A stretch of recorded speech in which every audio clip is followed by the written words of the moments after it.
There are two ways you can position yourself in front of a prospective client. You can position as the pair of hands that's going to come in and do the work, or you can position as the brains, the expert that's required to come in and determine the way forward and ultimately get the work done. Two very different ways. The pair of hands is just it's a commodity. It's somebody that comes in because they can do it for cheaper, they can do it for faster, or we don't have the resources internally to do it. And I'm going to pay a pair of hands as little as humanly possible to do the work. And in fact, the moment I find somebody cheaper than that pair of hands, they're going to be out and the cheaper resource is going to come in because I don't need their brains or their expertise.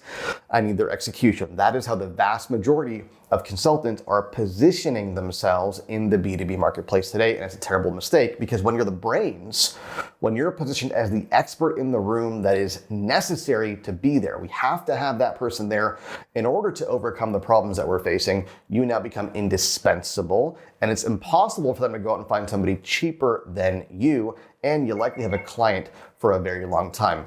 Story comes to mind, one of our clients, his name is Reg. Shout out to you, Reg, for the inspiration behind this post.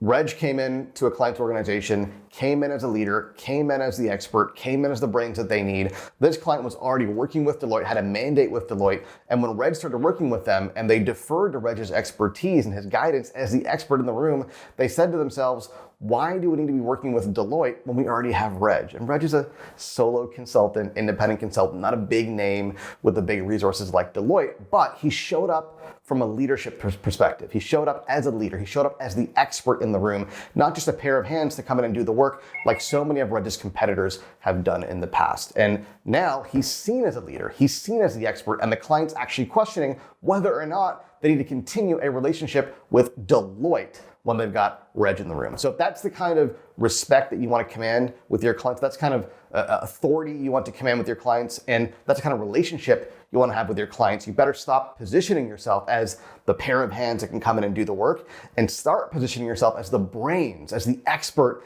that needs to be in the room for this to get done.